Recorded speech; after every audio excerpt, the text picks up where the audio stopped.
આપણે હંમેશા એ જ મનોભાવમાં રહીએ છીએ કે મને આ જોઈએ છે, મારું સપનું આ છે, મારે આ મેળવવું છે.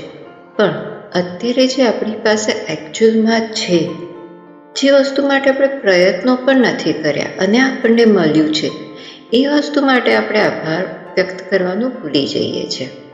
અને યુનિવર્સનો લો છે કે જે વસ્તુ આપણી પાસે છે એનું આપણે એના માટે અગર કૃતજ્ઞ નથી, આભાર વ્યક્ત નથી કરતા, એના માટે આપણે ખુશ નથી, તો બીજી વસ્તુ મેળવવી વધુ મુશ્કેલ થઈ જતી હોય છે. ઇવન જે છે એ પણ આપણું નથી રહેતું.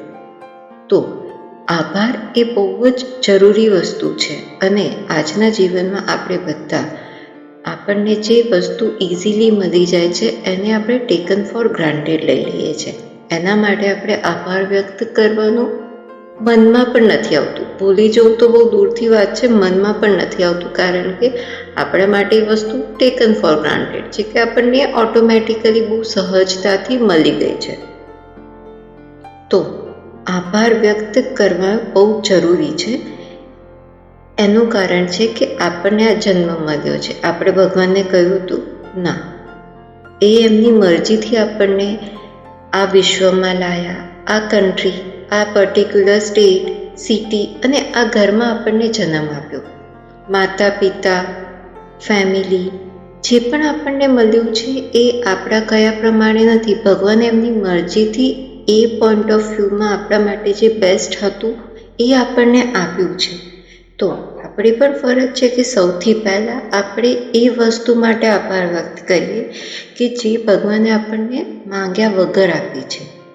આ જીવન, આ શ્વાસ, આ સરસ ફેમિલી, હવા, પાણી, સ્વાસ્થ્ય, આ બધું આપણને માંગ્યા વગર આપવામાં આવ્યું છે. તો આપણે જેટલો આભાર વ્યક્ત કરીશું આ બધી વસ્તુ માટે, એટલું આપણા જીવનમાં વધુ ને વધુ સારી વસ્તુ થતી જશે.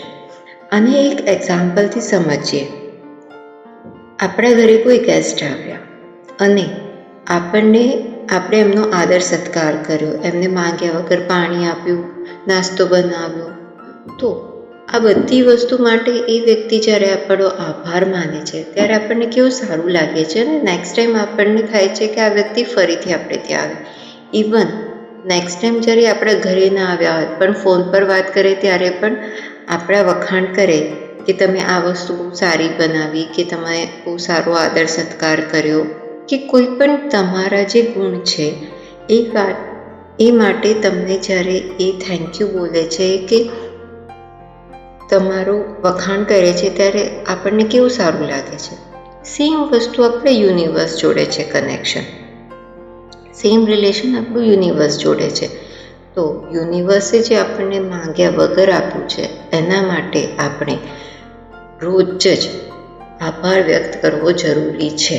અને જેટલો વધારે તમે આભાર વ્યક્ત કરશો એટલું જ ચમત્કારિક રીતે તમારું જીવન વધુ સુગમ અને સરળ બનતું જશે. તમારા જીવનમાં એવી પરિસ્થિતિઓ આવવા માંડશે કે અરે આ વસ્તુ આટલી સરળ હતી, પણ એ સરળ ત્યારે બનશે જ્યારે તમારી પાસે જે વસ્તુ છે એને તમે ખૂબ ખૂબ આભાર વ્યક્ત કરશો. અને રોજ 10 વસ્તુઓ માટે આભાર વ્યક્ત કરો. અને આપણા જીવનમાં આટલી બધી વસ્તુઓ છે, 10 વસ્તુઓ બહુ ઇઝીલી મળી શકે, કાઉન્ટ કરી શકો એમ છે. આપણું ફેમિલી, આપણી હેલ્થ, જોબ, આપણે ત્યાં જે કામ કરે છે વ્યક્તિઓ માટે આભાર વ્યક્ત કરો. અગર એ આપણે ત્યાં કામ કરે છે તો આપણે આપણું જોબ કરી શકીએ છીએ. ફૂડ, વોટર, મિલ્ક, ફ્રૂટ્સ, પ્રકૃતિની દરેક વસ્તુ ભગવાને આપણને સહજતાથી આપી છે, જે આપણે ભરપૂર ઉપયોગ કરી શકીએ છીએ. એના માટે આભાર વ્યક્ત કરો. આપણે જે ભણી શક્યા, લખી વાંચી શક્યા, જેનાથી આપણે બીજી ઘણી બધી વસ્તુ કરી શકીએ છીએ, જીવનમાં આગળ વધી શકીએ છીએ, એ માટે આભાર વ્યક્ત કરો. આપના પાડોશી માટે આભાર વ્યક્ત કરો, સગા સંબંધી માટે આભાર વ્યક્ત કરો, ફ્રેન્ડ્સ માટે આભાર વ્યક્ત કરો, જે જોબ કરો છો કે બિઝનેસ કરો છો એના માટે આભાર વ્યક્ત કરો. જીવનની દરેક વસ્તુમાં આભાર જુઓ. ઇવન કશું નહીં તો અગર તમે ઓટોથી ક્યાં ગયા તો તમને રિક્ષા મળી ગઈ એ માટે આભાર વ્યક્ત કરો. મતલબ દરેકે દરેક નાનીથી નાની ને મોટીથી મોટી વસ્તુમાં આભાર વ્યક્ત કરવાનું શીખી જશો તો યુનિવર્સ તમને ઘણા બધા મોકા આપશે આભાર વ્યક્ત કરવાના, કારણ કે યુનિવર્સલ લો છે લાઇક એટ્રેક્ટ્સ લાઇક. તમે જેવા અત્યારે છો, તમે જે અત્યારે અનુભવશો, તમે જે અત્યારે કરશો એ જ વસ્તુ વધારે તમારા જીવનમાં આવવાની છે.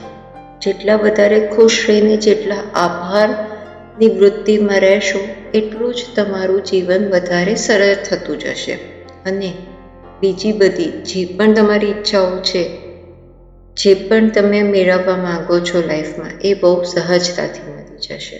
તો હંમેશા પોતાના અને બીજાના માટે સારું વિચારો, કારણ કે આપણે જે દુનિયાને આપીએ છીએ તે અનેક ગણું થઈને આપણી પાસે આવે છે. આશા રાખું છું આ વિડીયોથી આપને પ્રેરણા મળી હશે.